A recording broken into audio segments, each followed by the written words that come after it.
What's up, you guys? Slim here at Team Symmetry, here to bring you guys Simon He's top 8 winning agent deck that he used at Providence, Rhode Island. He came in 5th place.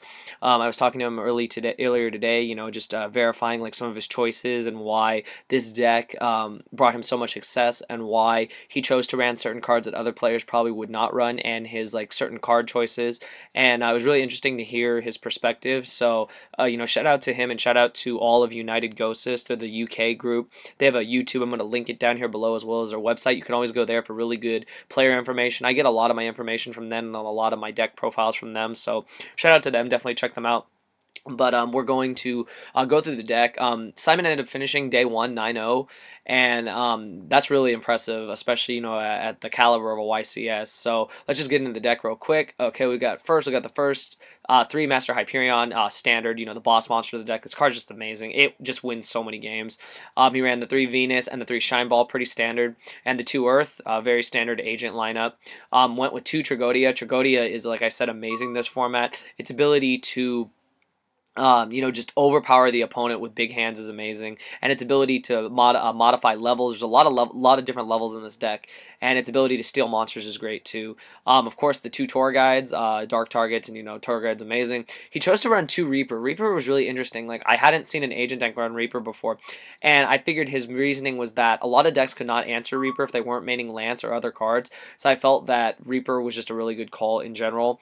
Plus, its ability to be a rank 3 is also really good. Like, if you had a dead Tour Guide and you summoned it and you had a Reaper, you could exceed into a rank 3 if need be, but other than that, you wouldn't need it.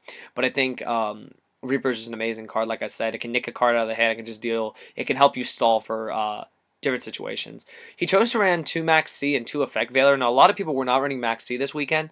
I feel he ran Max C, and I believe he said he ran Max C because he did not run didn't really run defensive traps in this deck, or traps at all for that matter, aside from one, and he wanted to draw to his outs. It was also good against windup, and he said he could 1-for-1 off his opponent, so it was a good card in general. But I mean, he said Maxi wasn't as needed as much as Effect Veiler was, it being a light and being able to shut down effects.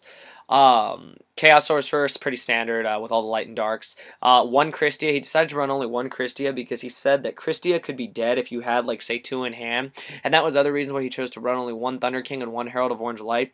A lot of agent players run multiple Heralds or possibly multiple Thunder Kings, but he says if it's the only move I have and I can summon Thunder King, then it's a better play than having a dead Thunder King or a dead Herald in hand. So he chose to only run 1 of each, along with the Gores, the BLS for the boss monsters, of course the standard honors, and the standard Sangan.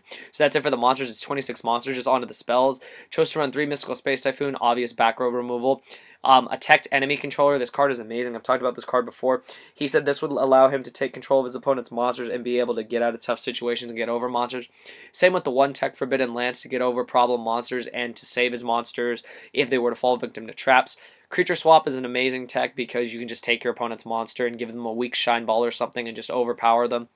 And then the standard Dark Hole, Heavy Storm, he chose to run Mind Control. He runs a lot of tuners and a lot of different levels, so he could really just steal anything and pretty much just overlay and continue to control the game from there. 1 Reborn, and then his 1 trap card, Treacherous Trap Hole. This card is amazing. People who don't know, you destroy 2 monsters on the field, and you cannot activate if you have any traps in your graveyard. This being his only trap means that it was live at every moment of the game, so this card was just really good. So that's his deck. It's 40 cards. Very optimal. It's very... He said the goal was to make a fast deck that could combat the meta, and that's exactly what he did. Clearly going 9-0, he knew exactly what he was doing, and being the experienced player that he is, he knew just a lot more than most people who would run Agent. So I think the deck was really well built. Onto his side deck, he ran 2 Gozen match. He said in his interview that he doesn't know, he thinks that Gozen was only there for windup. People would think that since he runs light and dark, so it would hurt his deck, but he says a smart player would know how to play with it, and he said he needed his out to wind up, so that's why he cited that. Effect Veiler, obvious for Gear Gia and for other decks. Cyber Dragon also for Gear Gia. Also for Gear Gia, 2 Electric Virus. I really like this card, this format, because not only can it answer Chaos Dragons, but it can answer Gear Gia and Dino Rabbit, so very optimal card, very useful in this format. System Down for Gear Gia and other machine decks as well, and the Chimera Tech to end out the Gear Gia hate. A lot of Gear Gia hate. He ran 2 Shadow Mirror for Dark World. He can't run Macro, obviously, so for Dark World he has the 2 Shadow Mirror, also for Insectors. For Dark World he has the 3 standard Gemini Imps. That card just wrecks Dark World all day, and ending out with 2 Royal Decree for trap heavy decks. So that's his side deck. Onto his extra deck. He said his best monster, one of his best monsters, was Dark Mist. This card is amazing. People who don't know what it does, this card can basically get over any monster that the opponent has. If you guys don't know, you guys can read the effect here. You're able to detach. You have the attack of your opponent's monster, and this card gains the same attack. It starts at 100, so it'll always beat the monster by 100. So this card is just really good, really beneficial in a lot of matches. Of course, the standard Gachi for defense purposes, and the Dagusto Phoenix for the OTK. For his rank 3s, he ran Zen Mains, Leviathan, Leviair, Acid Golem, Tempo, which is just amazing. For his rank 4, he ran a Gemnite Pearl. For his rank 8, he ran Hieratic Sundragon Overlord of Heliopolis. This is one of my favorite XYZs. I run it in Dark World. He said that he could use Creature Swap to take Grapha. He could use Econ to take Grapha. He could overlay 2 Hyperions. So he basically could use Hyperions. He could use Enemy Controller, Creature Swap. He could use Modifying Trag if he had a Hyperion in grave. He had optimal ways to bring out this card. So I think this was just a really good call overall. And then he ran Synchros. He ran Catastor, Armory Arm, Stardust, Gaia, and Black Rose. And that ends the whole deck profile. The reason why I would say Simon was so successful at Providence was that, A, he's a very good player. He's probably, I believe I've heard he's the #1 player in all the UK. Correct me if I'm mistaken.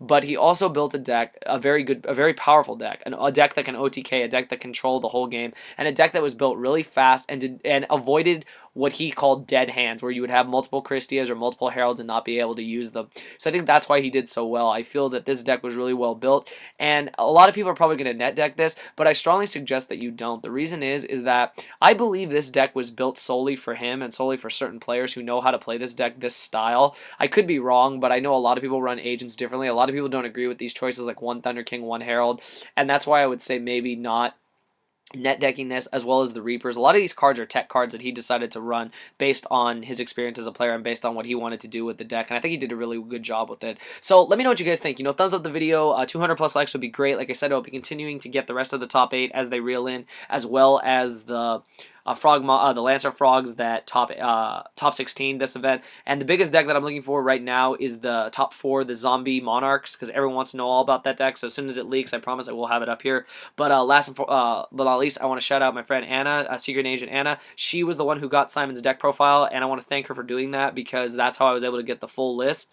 And once again, shout out to United Ghostus and all their players in the UK, and Simon He once again. So congratulations on the top 8 finish, and I hope you guys really enjoy the deck. Just thumbs it up. Let me know what you guys think. Would you change anything? Do you think his side is extra? Everything was good? What would you change? What do you like? What do you not like? And why do you think he did so well? I feel he did so well because he built a deck that can combat the meta, can outspeed the meta, and completely control the meta based on whatever he's playing, and he had optimal hand traps, and he had probably the best cards at his disposal through Tragodia and Gores, and I think that's why he did so well. Let me know what you guys think. Comment below. Do you like the Treacherous Trapple? I think that was an amazing tech, and I'm sure it caught a lot of people off guard, but let me know what you guys think.